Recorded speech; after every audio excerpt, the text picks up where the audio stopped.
Alors je vais vous lire un extrait d'Estuaire, justement sur cette présence de Gosilis, dans ce beau lieu où nous sommes en ce moment. Un après-midi sans vent, l'air étrangement immobile, étale comme l'anse à son étiage. Inquiet presque, ou simplement orphelin, tant le souffle ici nous est devenu familier. Rassasié de soleil, je m'appuie contre la façade de vieilles pierres.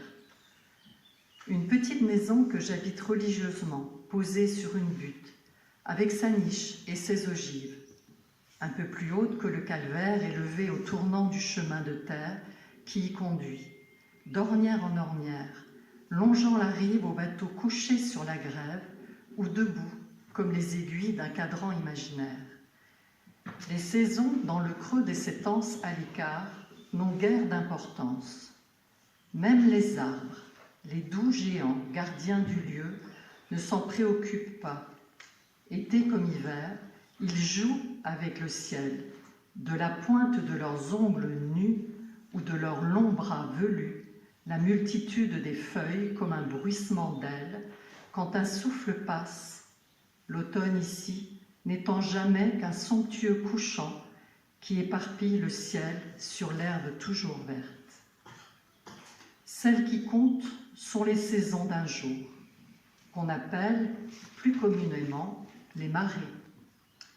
Cette respiration ample et pourtant imperceptible, cet assaut à la fois souple et puissant de la mer, suivi d'un lent et doux reflux qui reviendra parfois dans la nuit, sans aucun témoin, sur la rive de cette grève qui se vide et se remplit à larges intervalles.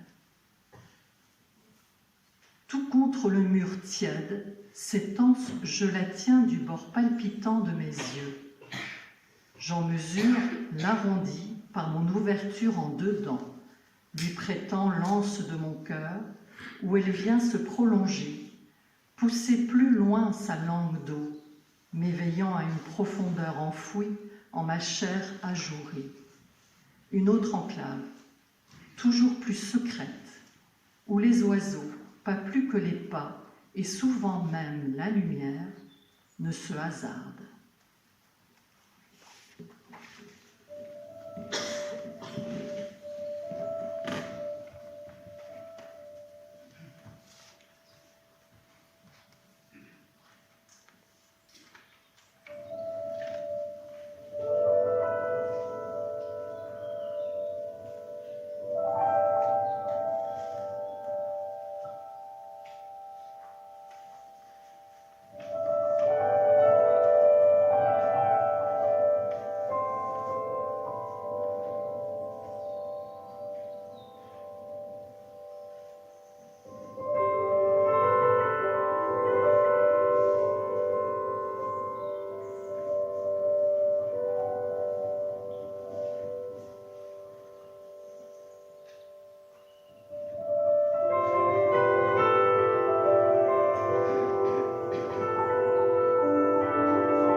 Un poème issu du livret Estuaire.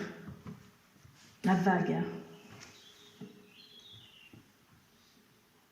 La vague n'est qu'un souffle, rendu puis repris, un râle, un murmure. Une langue qui chante à perdre haleine.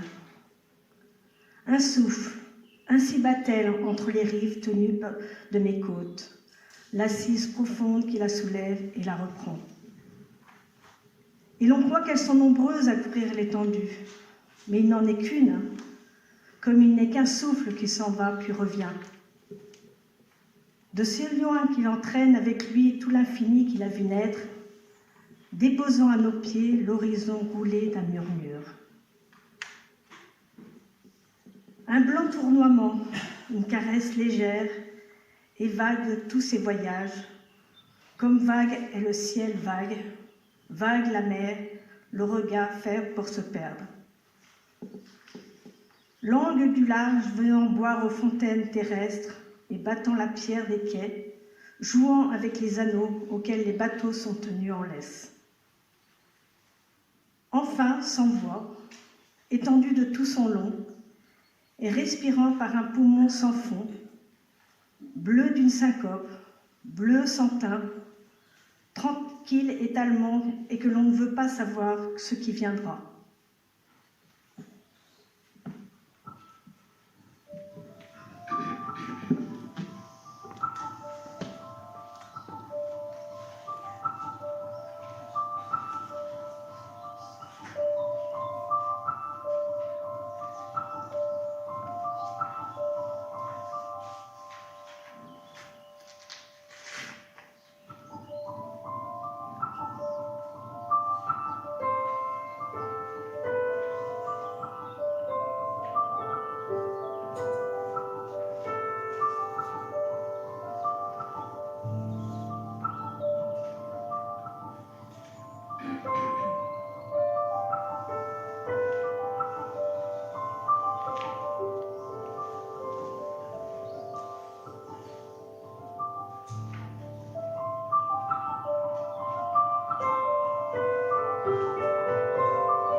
Autre thème que nous avons retenu dans l'œuvre de Philippe, celui de l'incarnation.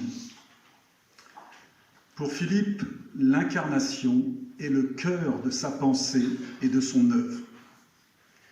Elle signifie que le divin se révèle dans le monde matériel, la nature et le corps.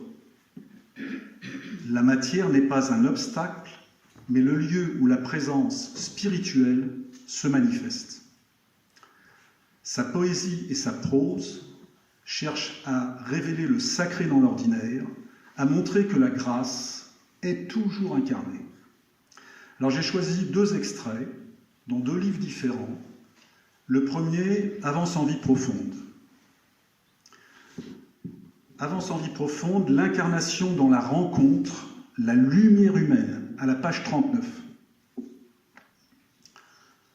Ton sourire ne me parle pas seulement des profondeurs du cœur humain. Il dit aussi combien la matière est pénétrée d'esprit, combien cette chair que nous sommes dans sa fragilité même, à l'extrême pointe du visible, est un reflet du divin.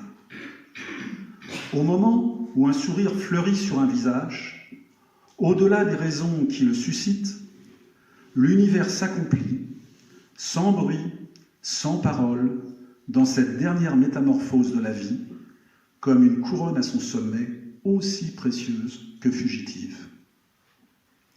Deuxième extrait, dans Je est amour, la voix de la profondeur, la chair, notre chair, à la page 23. Aussi, je vous le demande, lecteurs souvent distraits, dans votre prière, mais plus encore dans vos gestes, dans vos déplacements, de prendre acte de cette chair que vous êtes, en l'aimant, en l'admirant, en choyant le mystère de vie qu'elle porte, en accueillant toujours mieux le vertige du miracle incroyable qu'elle est dans sa réalité élémentaire, de l'empreinte du Verbe en elle, du souffle de vie qui la traverse, des liens vivants qu'elle garde avec le divin en chacune de ses cellules. Le Verbe s'est fait chair. On n'aura jamais fini de laisser retentir ces quelques mots qui bouleversent aujourd'hui la conscience que nous avons de nous-mêmes, en l'élargissant, la dilatant littéralement. C'est par cette conscience de notre chair que nous pourrons approcher la chair que le Christ nous donne à manger.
Dans Je est amour, l'expérience de la présence.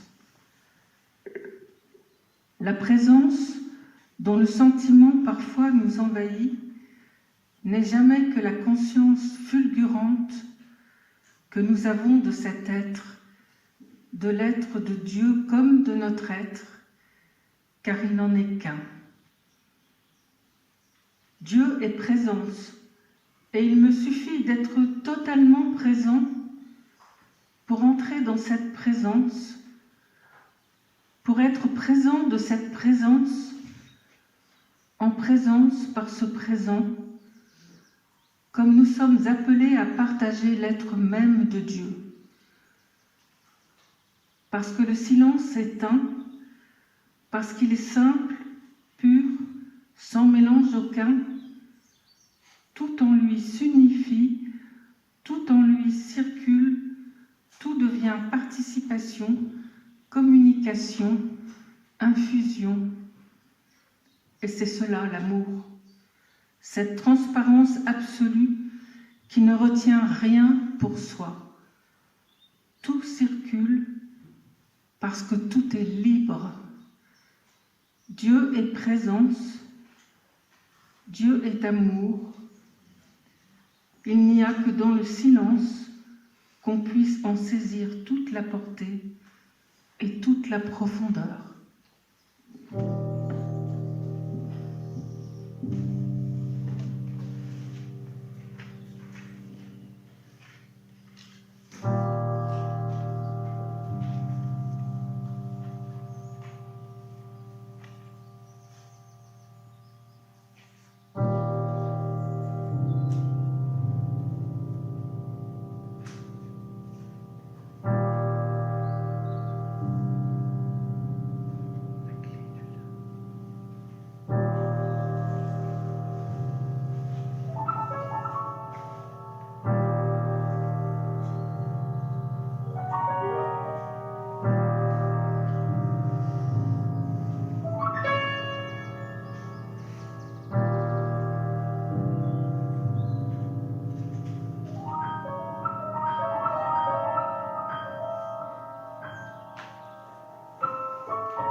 Ceci est une réponse de Philippe à un couple d'amis qui lui avait offert la photo d'un jeune busard.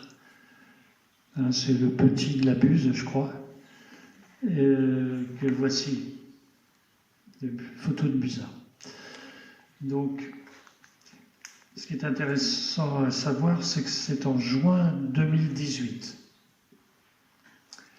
Et j'ai intitulé cet extrait « Son amour fou de la vie ». Donc je vous lis la réponse de Philippe. « Ma fatigue est grande.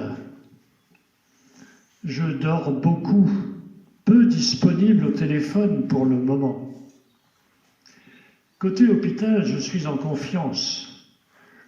La réalité de la situation est très simple. Tumeur au poumon qui a déjà métastasé au cerveau.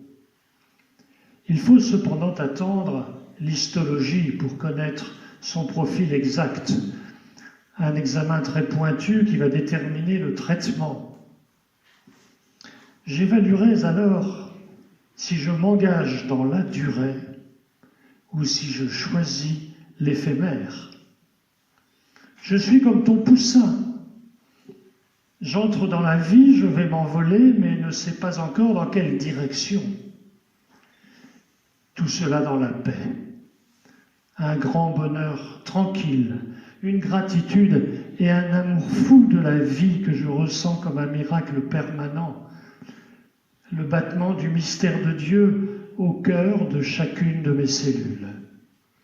Même celles de ces tumeurs qui sont venues faire leur nid dans ma chair pour me faire grandir. Beauté d'un feu de brindilles dans la nuit. La vie est éclair. Je ne veux pas rater sa fulgurance. Je vous embrasse très fort tous deux, encore dans le souffle de cette Pentecôte éblouissante que nous avons vécue ensemble.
Donc pour conclure effectivement cette série de 6 lectures, un extrait de Avance en vie profonde, qui est un ouvrage paru en 2012 et qui fait écho d'ailleurs au précédent texte que Jean-François vous a lu.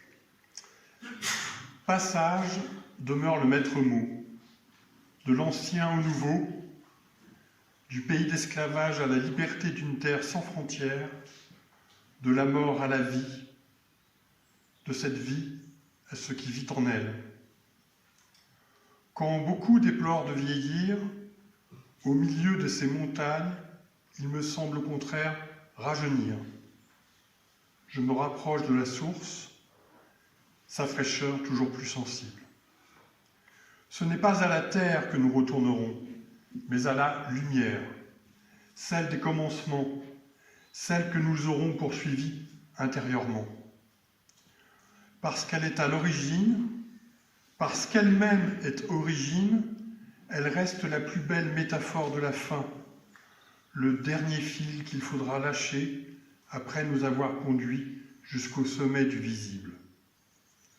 Mais comment, interroges-tu, annoncer aux hommes de ce temps l'impensable, l'inimaginable, et cependant ce qui mérite seul d'être cru? Je ne me demande pour ainsi dire jamais ce qui vient après. Seule cette vie qui s'en va, en sa fuite même, te livrera la clé du mystère. Dans sa légèreté inouïe, par l'éclat fragile que son évanescence me laisse, j'entrevois un au-delà possible. Non pas la persistance des souvenirs, ni la permanence de ce qui a pu être accompli, mais cet insaisissable qui est la marque du regard vivant, comme de tout ce qui nous échappe.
Pour terminer cet après-midi, malgré ces 2 derniers textes, ou au contraire, eh bien, soyons dans la joie. Et deux personnes vont vous présenter un très joli poème de Philippe appelé Les Matins Neufs, exclu de petite chronique d'un chrétien ordinaire sur la joie.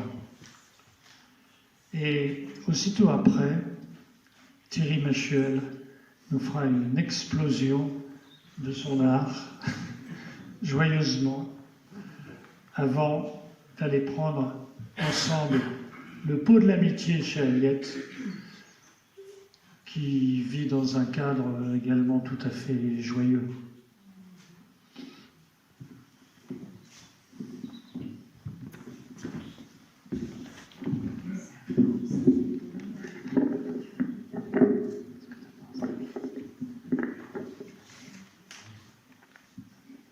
La joie nous surprend toujours. Elle nous vient d'une enfance qui ne saurait consentir à l'oubli. Elle surgit, elle bondit. Son éclat tient à cette inépuisable jeunesse qui renaît d'un fond inconnu de nous-mêmes. Elle explose comme un matin vierge. Elle jaillit comme la fraîcheur de sources millénaires, dans un sentiment d'unité, de plénitudes inouïes. C'est toujours un cri, un élan irrépressible, une explosion que rien ne peut enclore. Aujourd'hui, elle épouse le bleu du ciel, immense au-dessus de l'horizon. Elle est cette lumière soudaine à l'intérieur même de la chair. Clameur muette de tous les lointains, hauteur si proche, azur qui brûle et palpite sous la peau.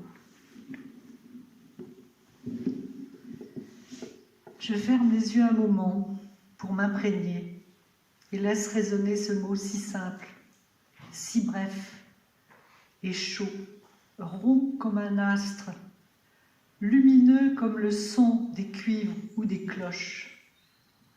Une seule syllabe, grande ouverte, une seule note qui s'élargit et se prolonge en un puissant rayonnement. Joie! Toute la sève, tout le sang de la vie remonte au soleil de ces quelques voyelles. Joie, comme une révélation, un sentiment plus intense du monde. Un souffle clair ce matin parcourt tout mon corps. Être vivant m'apparaît dans une absolue nouveauté, sans repli, sans une ombre, le cœur tout entier déployé.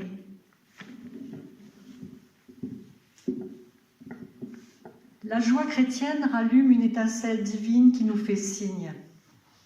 Elle témoigne de l'homme libre, vainqueur de la mort et d'abord de lui-même. L'Esprit nous appelle à sa joie, et c'est bien cela l'heureuse nouvelle dont nous avons si peu conscience.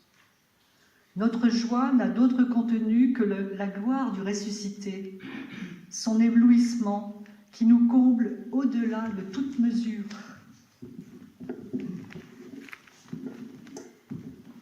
Et la joie nous élève, elle nous grandit en nous élargissant.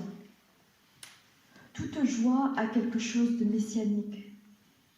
En elle, nous pressentons l'issue de notre condition humaine, comme de la création tout entière. Elle est la couleur, le frémissement, le rayonnement sensible d'une réalité qui affleure. Joie qui ouvre et grandit comme un foyer de lumière aux marches du jour.